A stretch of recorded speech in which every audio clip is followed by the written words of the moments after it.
Hey everyone, this is Kjirsten, your instructor, and I'm here to give you a walkthrough of the divided line check-in if you need it or you just want to double check your work. So the first question, list in order of increasing value Plato's levels of reality. So the first step, we have to know where to find his levels of reality. Metaphysics is the column that concerns the levels of reality. And remember, the Greeks like hierarchy. So you start at the bottom and they have the lowest value. So images of objects have the lowest value, then objects, then lower forms, then higher forms. Okay. So that's the answer to the first question. Got it? So starting from the lowest levels of value and increasing, you would be listing images of objects, lower forms, and higher forms. Okay. Second question, similar, but asking about the levels of knowledge. So there we would look to the epistemology column right here. And again, going in the order of increasing value, it'd be imagination, sense perception, reason, and then understanding. Good. Okay, number 3 does throw you a little bit of a curveball. Okay. It's asking which two faculties of knowing. So we have to locate our answer in the column of epistemology. So what two faculties of knowing allow us to access the truer reality? So for Plato, the world of forms is the truer reality. Okay, much truer than our physical world of becoming. Okay. So the world of forms is composed of lower forms and higher forms. So we have to scoot over here back to our column of knowledge and figure out which two faculties of knowing allow us to access these. Reason helps us to tap into lower forms, or the forms that also have a physical appearance.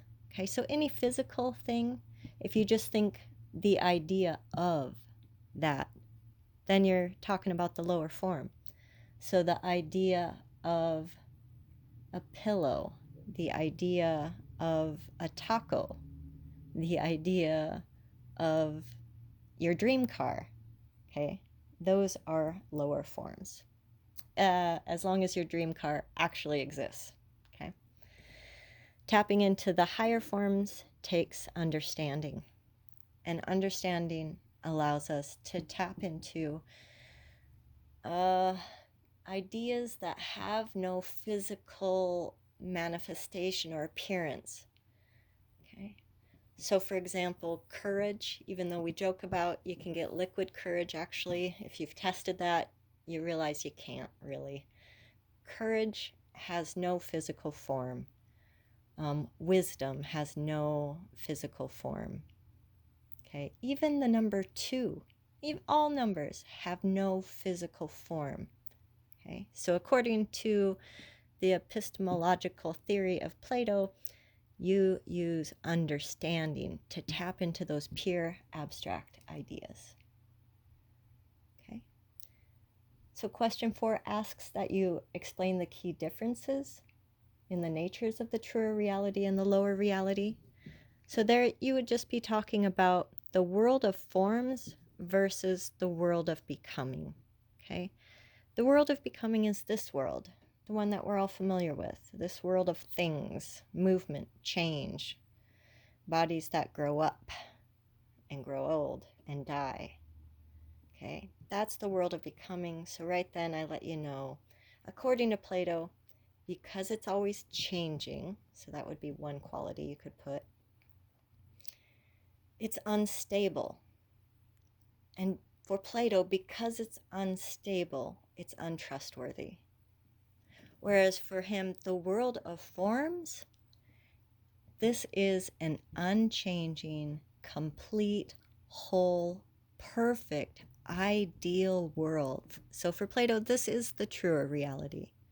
Okay, so again, kind of the opposite characteristics of the world of becoming. The world of forms is unchanging, it is stable, it is trustworthy. So for him, we had to look to the world of forms to get knowledge that has any kind of value.